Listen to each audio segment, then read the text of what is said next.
So now we're going to talk about the Nashville numbers. We could also just kind of call this functional harmony, or sometimes they're just referred to as the numbers. Basically what I'm talking about here is when we have our major scale, we can say, just like we did with our modes, from each degree we have a certain mode. We also can just say from each degree on our scale, we have a certain chord that appears.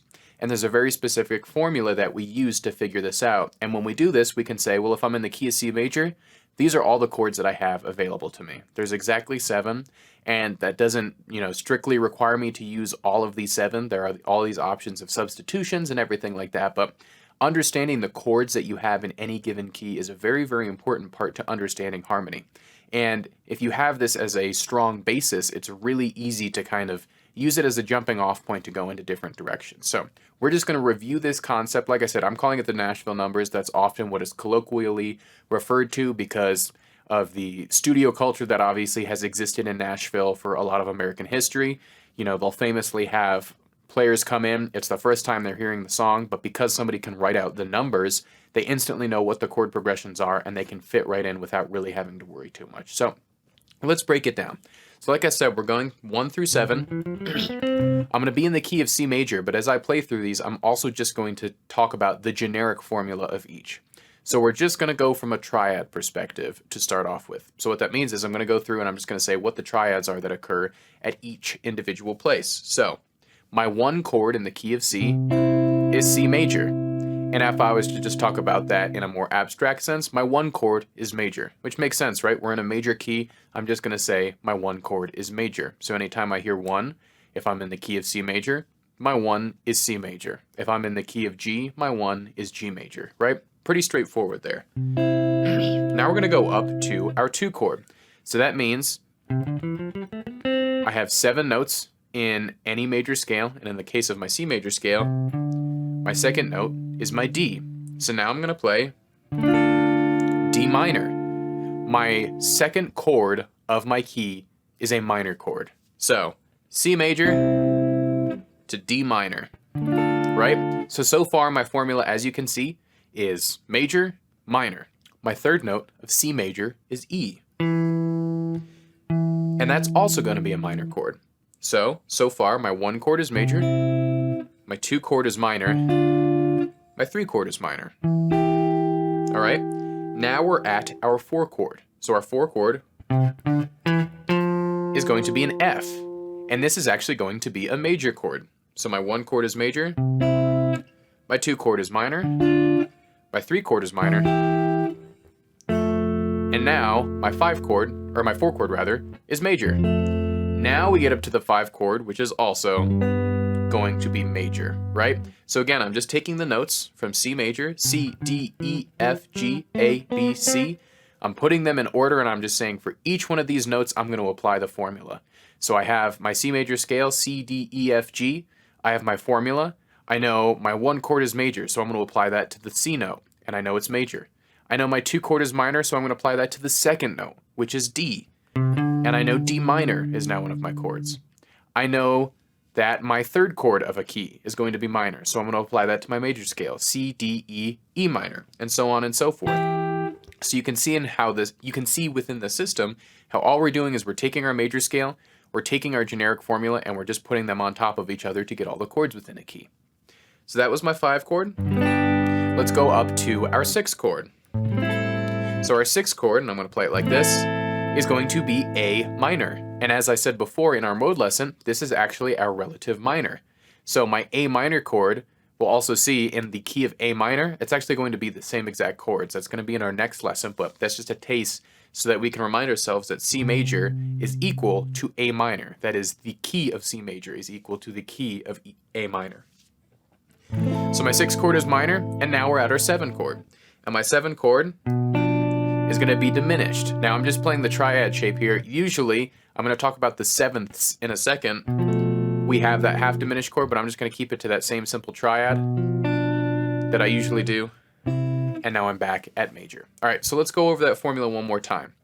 My 1 chord is major, my 2 chord is minor, my 3 chord is minor, my 4 chord is major, my 5 chord is major, my 6 chord is minor, and my 7th chord is diminished, again, just from the triad perspective.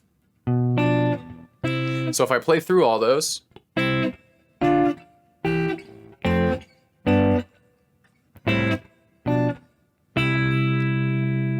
can hear it has this very kind of sequential sound, right? I can still hear the major scale within everything I'm doing. But I'm now harmonizing it. So that's all we're doing when we're doing something like this. We're just harmonizing the major scale, and that's how we arrive at all the chords that we have available to us in any given key. Now you can also see whenever we're talking about this notation, we often use Roman numerals. Roman numerals are traditionally used in a classical sense, and they'll also use indicators of inversions and all these different things that apply to them.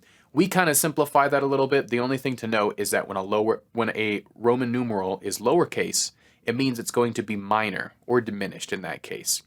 When it's uppercase, it means it's going to be a major triad. So that's a little indicator for us. If we were to just look at the Roman numerals, we would know from the lowercase ones that they're going to be minor or diminished in that one case. And again, you can see that little circle that indicates it's a diminished chord up next to it. And then in the case of major, we just know that they're uppercase.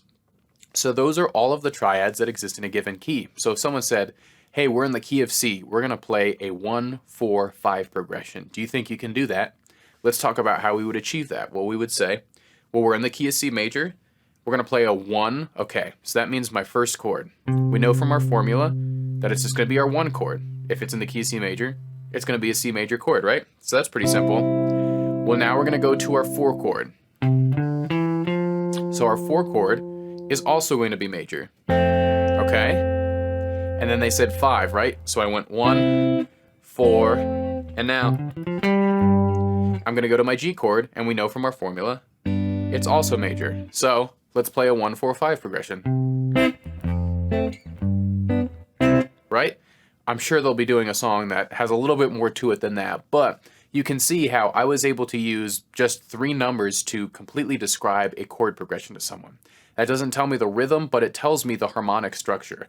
So you can see how if I'm, listening to a couple people playing, I'm like, oh, what are they playing? I'd really like to, play along with them. They can go, oh, this is a 3-6-2-5 progression. That's all we're doing.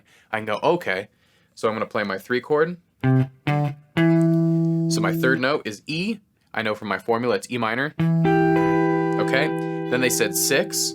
So that's going to be my A. So it's going to be A minor. Okay. Then they said 5. So 3, 6, or actually let's do our 2 first. So they said we're doing 3 minor, 6 minor, 2. My 2's also minor. And then they said 5, right? Okay, and now my 5 chord, if I remember, was major. I'm just getting this all from the formula. Now I have my whole 3-6-2-5.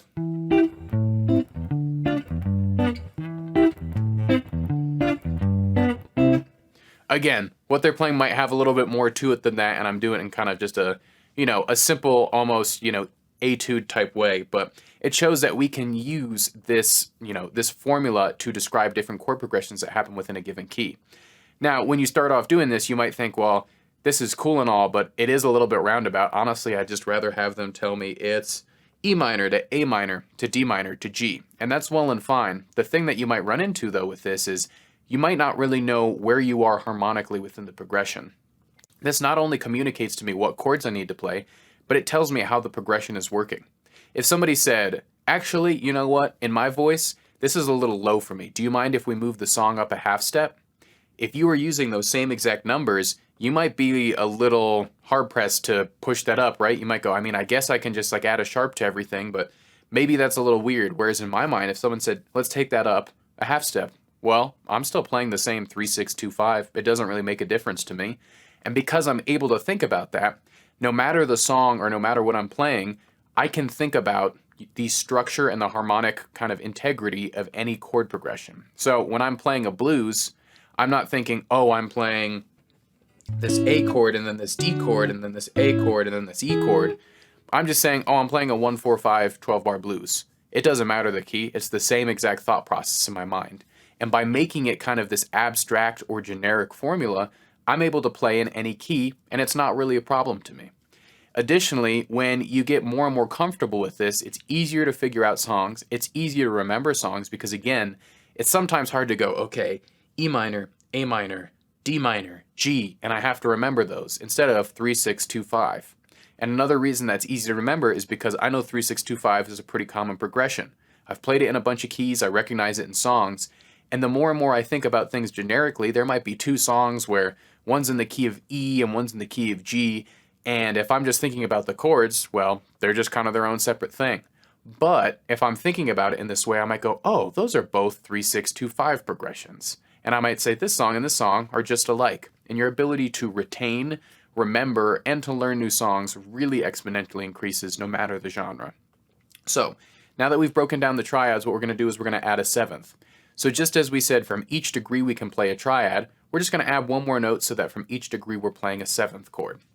So from our one chord, we can add a major 7, and now my one chord is a major 7, right? And now we can see this in our seventh chord diagram. So all this is saying is now we have that little triangle shape with the 7 in the corner. This is telling us we're now not just playing a triad, we're playing a major 7 chord. So our root, our major third, our fifth, and our major 7.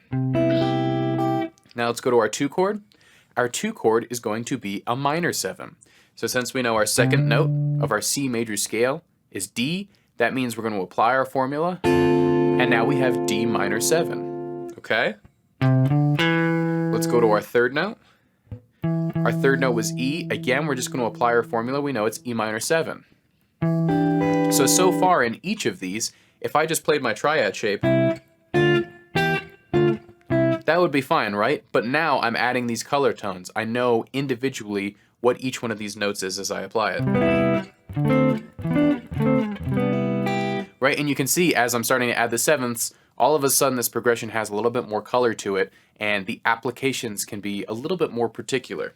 So I have my 1 chord, which is major, a major 7 specifically. I have my 2 chord, which is a minor 7. My 3 chord was a minor 7. My 4 chord is going to be a major 7. So same exact thing. I can just use that same shape here when I'm playing my C major 7. So I have major 7, 1, minor 7, 2, my 3 is minor 7, my 4 is a major 7, now let's go to 5.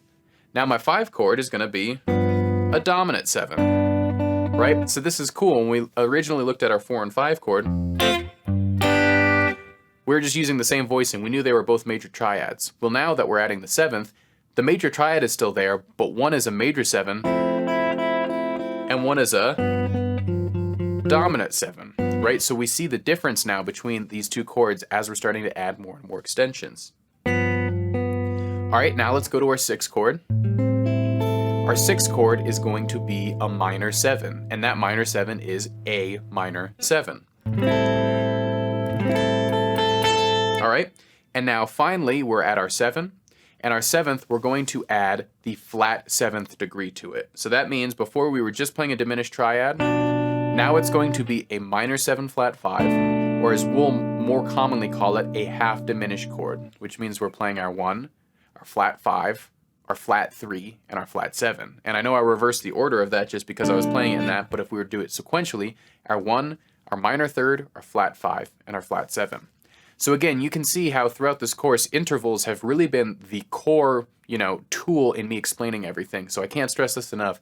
If you want to understand any music theory, intervals are always going to be the building blocks of any harmony, any melody that we talk about. So understanding those is going to give you a lot of great groundwork into understanding everything we're talking about when we talk about our number system.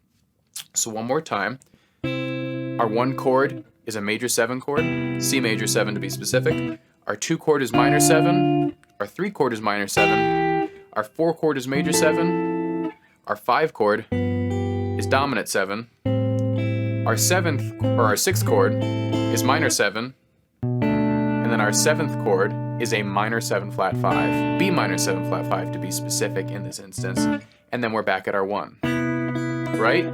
So someone says to me, okay, you need to play 7, 3, 6, 2, 5. Okay, that's fine.